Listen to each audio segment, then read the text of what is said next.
नमस्ते दोस्तों, हमारे चैनल में आपका स्वागत है। मेरे मेडिसिन मास्टर फार्मेसी। दोस्तों, आज हमारे किसी सब्सक्राइबर की डिमांड है कि सर ये फैस्टुला जो होता है, भगंदर जो होता है, ये किस वजह से होता है, क्यों होता है, ये बवासीर जो होती है ये कैसे होती है। तो आज मैं इसी बीमारी के बारे में अपनी सब्सक्राइबर की डिमांड जो उसी के बारे में आज वीडियो में बनाने जा रहा हूँ दोस्तों।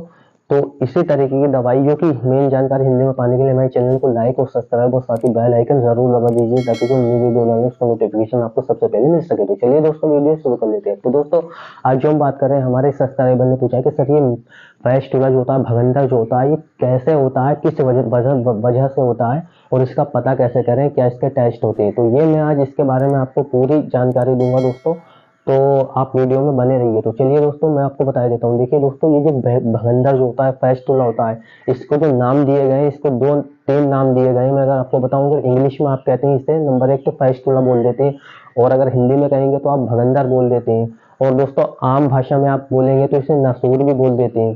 तो दोस्तों, इसे तीन नॉर्मल से नाम दिए गए हैं। अब दोस्तों, मैं आपको बता देता हूँ कि ये जो भगंदर होता है, ये होता कहाँ पे है। तो देखिए, और ये कैसे होता है, किस बीमारी से होता है, ये भी मैं आगे चल के बताऊंगा। पहले मैं आपको बता देता हूँ छोटी सी बात। ये जो भगंदर होता है दोस्तों, ये आपके लैट्रिन की जहाँ पे आपकी लैट्रिन की जगह होती है, वहां पे एक दाना सा निकलता है, और ये बार बार पकता है, इसमें पस आता है, और फिर ये सही हो जाता है, फिर पकता है, फिर सही हो जाता है। मतलब कि ये ऐसे सिलसिला चलता रहता है कंटिन्यू। इसमें पस आता है, मवाद आती है, तो ऐसे ही बंद हो जाता है, चलता रहता है ऐसे ही मामला सिलसिला।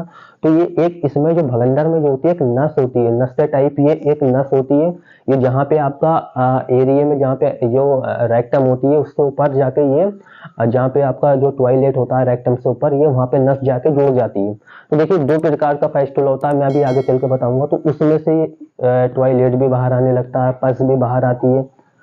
तो इसमें काफ़ी ऐसी मतलब ऐसे सिलसिले चलता रहता है, बीमारी मतलब ये बढ़ती रहती है ऐसे ही अंदर ही अंदर।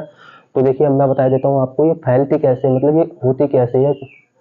तो यही जानना सबसे महत्वपूर्ण है, तो मैं आपको बता देता हूँ। तो देखिए दोस्तों, ये जो होती है, सबसे पहली बात तो मैं आपको बता देता हूँ, भगंदर जो होता है, कह देते हैं लोग कि ये चोट लगने के कारण हो जाता है, आपने टॉयलेट में जोर लगाया उसके कारण हो जाता है, या तेल मसाले जो तली भुनी चीज़ों से ये भगंदर हो जाता है, पेट में कब्ज रहता है उसकी वजह से हो जाता है। लेकिन देखिए दोस्तों, ऐसे भी होता है, लेकिन जो ज़्यादातर जो उसके चांसेस होते हैं, क्योंकि आजकल ट्यूबरकुलोसिस जो टीबी की बीमारी होती है, वो सबसे ज़्यादा चल रही है दोस्तों। तो टीबी की वजह से भी ये भगंदर सबसे ज़्यादा ये फैलता है। मैं आपको बता देता हूँ टीबी की वजह से क्यों फैलता है। देखिए, आप अगर एक्सरे कराएंगे, चेस्ट एक्सरे कराएंगे, उसमें भी आपको नहीं पता चलेगा, एंडोस्कोपी कराएंगे, उसमें भी आपको नहीं पता चलेगा कि टीबी है।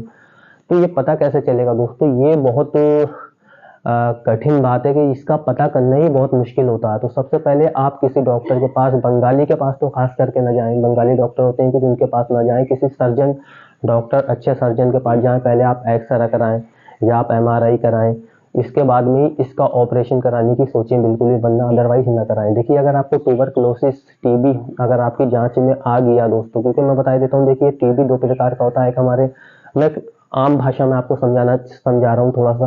देखिए, अगर जो टीबी ट्यूबरकुलोसिस होती है, एक तो हमारे ये चेस्ट में, फेफड़ों में होती है, ठीक है। वो हमारा जो उसका बलगम होता है, बार बार हमें उससे खांसी होती है, तो जो बलगम बनता है, जो ब्लड का हमारे बलगम बनता है, जो ट्यूबरकुलोसिस का जो माइक्रो जो बैक्टीरिया होता है, वो जो बलगम बनाता है, जो वो हमारा मुंह के थ्रू निकल जाता है, ठीक है दोस्तों। जो हमारे पेट वाली टीबी होती है, क्योंकि टीबी कई तरीके की होती है, आपको पता है, हमारे किसी भी अंग में टीबी हो सकती है, चाहे पेट में हो सकती है, लीवर में हो सकती है, कहीं भी वो टीबी हो सकती है। तो देखिए, मैं आपको बता देता हूँ, तो वो हमारे ये फेफड़ों का जो बलगम होता है, हमारे मुंह से निकल जाता है। और जो ये पेट का टीबी होता है दोस्तों, पेट वाला टीबी जो होता है, इसका जो बलगम जब इसमें स्पूटम बनेगा, तो वो कहाँ निकलेगा, मुंह के थ्रू तो नहीं जाएगा पेट का। तो किसी भी अंग में अगर हमारे टीबी है, तो वो जो ट्यूबरकुलोसिस का जो बलगम होता है, जो इन्फेक्शन होता है, वो फिर हमारे लैट्रिन के रास्ते वो जगह बनाता है। लैट्रिन जैसे भगंदर वाला वो सीन होता है, भगंदर की तरह ये लैट्रिन के रास्ते सीन वो बनाएगा जगह, और यहाँ से बलगम पास होगा फिर लैट्रिन के रास्ते, वो जैसे कि भगंदर में होता है, उसी टाइप से ये यहाँ से लैट्रिन के रास्ते ये पस हमारा डिस्चार्ज होगा। तो हम सोचेंगे कि ये तो भगंदर है, इसका ऑपरेशन कराए देती हूँ, क्योंकि अभी टेस्ट ही नहीं किया आपने, तो इसका ऑपरेशन कराएंगे, तो आपको ये बार बार आप ऑपरेशन कराएंगे, ठीक ना हो पाएगा, बार बार ऑपरेशन कराएंगे, ठीक ना हो पाएगा, डॉक्टर भी परेशान हो जाएगा। तो मैं दोस्तों आपको बोल रहा हूँ, पहले इसका टेस्ट कराएं भगंदर का, तभी इसका ऑपरेशन कराएं, क्योंकि ट्यूबरकुलोसिस की टीबी की बीमारी की वजह से भी ये भगंदर फैलता है। दोस्तों मैं आपको बता देता हूँ, अगर आपको टीबी और भगंदर है तो आपको फिर कौन सी मेडिसिन टीबी में दी जाती है, जिससे आप सभी जानती हैं, AK-84, AK-83 और AK-82, ये मेडिसिन इसमें चलती है। तो जब इसके बाद में जब ये आपकी पूरा कोर्स हो जाएगा 6 महीने का, 9 महीने का, जैसा बैक्टीरिया होगा जांच में जैसे आएगा, तो उसके बाद में वो आपको दवा का बताएगा कितने दिन लेनी है। टीबी की दवा कभी छोड़नी नहीं होती।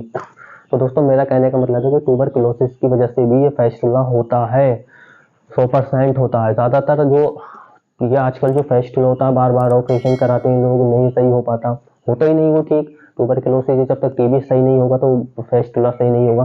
तो ये जो दोस्तों ट्यूबरकुलोसिस की वजह से 100 में 100% ट्यूबरकुलोसिस की वजह से होता है। और खान पीन की वजह से जो होता है, तली भुनी चीज़ों की वजह से, जैसे कहते हैं कि भाई आप तला भुना मसाला खाते हैं, खाना खाते हैं, तेल चिकनाई का वो खाते हैं, तो आपके पेट में कब्ज रहता है, और लैट्रिन करते में आप जोर लगाते हैं, तो उसकी वजह से कहीं जख्म बना, उसकी वजह से फैस्टुला बन गया। तो ऐसा होता है, लेकिन ऐसा मैं मानता हूँ कि लगभग 50% ही ऐसा नॉर्मल भगंदर होता है। अगर वो नॉर्मल भगंदर है तो वो तो फर्स्ट ऑपरेशन में छाट सूत्र वाला जो धागे वाला ऑपरेशन होता है, उससे पहली बार में ही खत्म हो जाता है। अदरवाइज अगर आपका पहली बार में या दूसरी बार में भगंदर नहीं सही होता तो फिर आप सावधान हो जाएं और उसका टेस्ट कराएं कि क्या चीज़ है, किस वजह से ये भगंदर नहीं जा रहा। तो ट्यूबरकुलोसिस की जांच आपको सबसे पहले इसमें करानी होती है। देखिए दोस्तों, जैसे बवासीर होती है, आप सभी जानते हैं, बवासीर पे मैं बात नहीं कर रहा क्योंकि हमारे सब्सक्राइबर ने पूछा नहीं है इसके बारे में। तो बवासीर जो होती है, आपको पता है कि उसमें मस्से होती हैं। एक तो बोल देते हैं बादी बवासीर, एक बोल देते हैं सूखी बवासीर। यानी कि बादी जो होती है अंदर मस्से हो जाती है, और एक जो होती है एक में बाहर मस्से हो जाती है, मतलब लैट्रिन के रास्ते में मस्से हो जाती है। जब आप लैट्रिन करते हो तो आपको तकलीफ होती है क्योंकि वो मस्सा अड़ गया वहाँ पे, तो ब्लड आता है उसमें।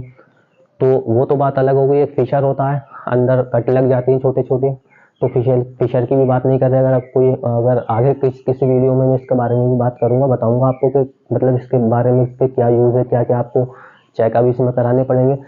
लेकिन आज जो मेन जो बात पॉइंट है, जो हमारे सब्सक्राइबर की डिमांड है, वो है सिर्फ फैस्टुला की। तो दोस्तों मैं सबसे अच्छी आपको राय दे रहा हूँ, क्योंकि जो मेरे जो पेशेंट होते हैं, जो मैंने देखा है, ज़्यादातर इनमें से 99% फैस्टुला टीबी ट्यूबरकुलोसिस की वजह से भी आजकल हो रहा है। क्योंकि ये टीबी जो फैलता है, अभी बोल रहे हैं हम, एक दूसरे के थ्रू, थूक के थ्रू एकदम एक बॉडी से दूसरी बॉडी में ट्रांसफर हो जाता है। तो ये ट्यूबरकुलोसिस बहुत खतरनाक होती है। आपकी किसी पीढ़ी में चलता आया, पहले किसी को था, तो उससे ये ट्यूबरकुलोसिस फैलता है।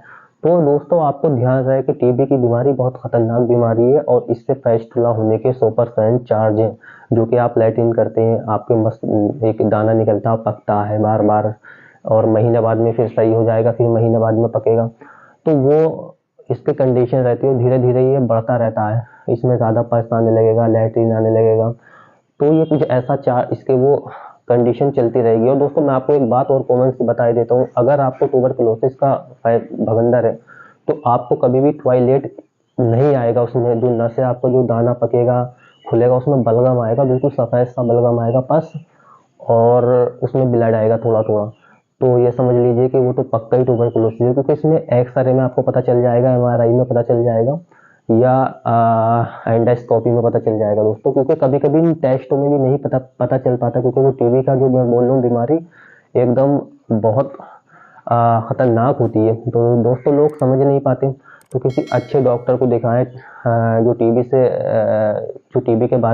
की बीमारी के बारे में डॉक्टर जानते हैं, उनको दिखाएं, तो तभी आपका ये इलाज संभव हो सकता है, वरना आप पूरी उम्र इस बीमारी के साथ जिएंगे। क्योंकि आप सोचेंगे कि क्या हो गया, ये तो ठीक ही नहीं हो पा रहा।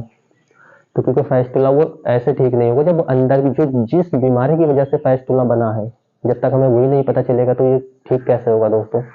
तो कॉमन सी बात है, आप इसके चेकअप कराएंगे। ट्यूबरकुलोसिस की वजह से भगंदर बहुत ज़्यादा फैलता है, और ये तली भुनी चीज़ें इसके साथ में बिल्कुल ना खाएं।